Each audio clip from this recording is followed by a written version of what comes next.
આંબલીમાં આવેલા પુષ્પક પ્લેટિનિયમમાં રહેતા મનીષભાઈ રાઠોડ જમીન દલાલ તરીકે કામ કરે છે.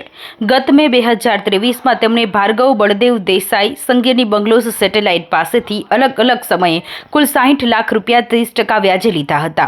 આ ઉપરાંત તેમના મિત્રોની કાર ગીરવે મૂકીને પણ નાણાં લીધા હતા, જેના પેટે મનીષભાઈ ભાર્ગવ રબારીને 30% વ્યાજ ચૂકવતા હતા અને તેમણે વ્યાજ સાથે તમામ રકમ ચૂકતે કરી દીધી હતી. પરંતુ તેમ છતાંય ભાર્ગવ રબારી મનીષભાઈના ઘરે આવીને નાણાંની માંગણી કરીને સતત ધમકી આપતો હતો, જેથી મનીષભાઈ ડરી ગયા હતા અને તે પોતાનું ઘર છોડીને અન્ય સ્થળે રહેવા માટે જતા રહ્યા હતા. ત્યારે પણ ભાર્ગવ રબારી તેમના ઘરે આવીને ધમકી આપતો હતો, જેથી પરિવારજનો પણ સતત દબાણમાં રહેતા હતા. રવિવારે મનીષભાઈ તેમના મિત્રના મકરબામાં આવેલા ગિન્ની ગાર્ડન લેક નામના અપાર્ટમેન્ટમાં ગયા હતા અને તેમના પત્ની બાળકો માટે મળવા માટે આવ્યા હતા. ત્યારે અચાનક ભાર્ગવ રબારીનો ભાઈ ભાવેશ રબારી તેના સાગરીતો સાથે ઘરમાં ઘૂસી ગયો હતો અને તેણે મનીષભાઈને પકડીને મારવાનો શરૂ કર્યો હતો. આ સમયે આનંદ રબારી નામના વ્યક્તિએ છરી કાઢીને જાનથી મારી નાખવાની ધમકી આપી હતી.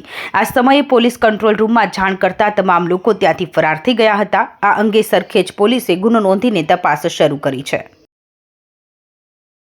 આવું છે કે જે ફરિયાદી છે મનીષભાઈ હિંમતભાઈ રાઠોડ, એ આંબલી ખાતે રહે છે અને દાદાનું કામ કરે છે. તેણે જે આરોપી છે એ ભાર્ગવ દેસાઈ પાસેથી છૂટા કરીને 75 લાખ રૂપિયા 30% વ્યાજે લીધા હતા.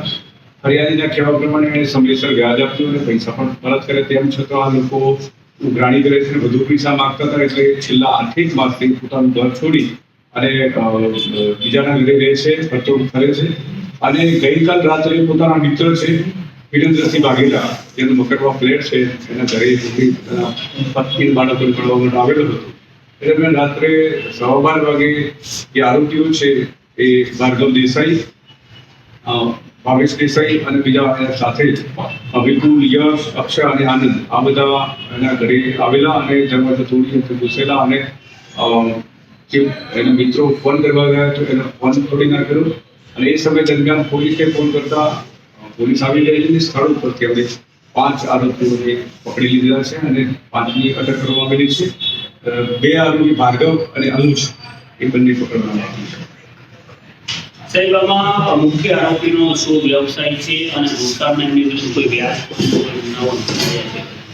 મુખ્ય આરોપી ભાર્ગવ દેસાઈ છે એ હજી પકડવામાં બાકી છે, પરંતુ એની હિસ્ટ્રી જોતા અગાઉ એના વિરુદ્ધમાં 4 ગુના દાખલ થયેલા છે. એ પૈકી આરિફ પાટણ ખાતે ગુસ્સીતો આરોપી એ છે, એમાં પણ ધરપકડ થયેલી છે અને ફાઇનાન્સનો ધંધો કરતો હોવાનું પ્રાથમિક જાણવા મળ્યું છે. વધુ તપાસનું જાણવા મળ્યું છે. જે બીજા કોઈ અન્ય આરોપી છે તેનો કોઈ મુખ્ય રોલ છે કે પછી એ ખાલી જે ભાર્ગવ દેસાઈના સાગરીતો હતા કે એમની તરફથી મોકલવામાં આવ્યા હતા? જે 5 આરોપી પૈકી જે ભાવેશ દેસાઈ છે એ ભાર્ગવ દેસાઈનો ભાઈ છે અને એની સાથે બાકીના અન્ય આરોપીઓ આવેલા હતા. અને જે આરોપી પૈકી અનુજ છે એનો પણ ગુનાહિત સ્ટેશન આવેલું સોલાપુર સ્ટેશનમાં એક ગુનો દાખલ થયો છે. આ જે આરોપી લાયસન્સ ધરાવે છે ફાઇનાન્સ આપવાનું મુખ્ય આરોપી હજી પકડવાનું બાકી છે, એટલે ધરપકડ થયેથી ખબર પડશે ખરેખર કે બસે લાયસન્સ છે કેમ. પરંતુ 30% જે રેશિયો જણાવે છે એ જોતા એ શક્ય નથી.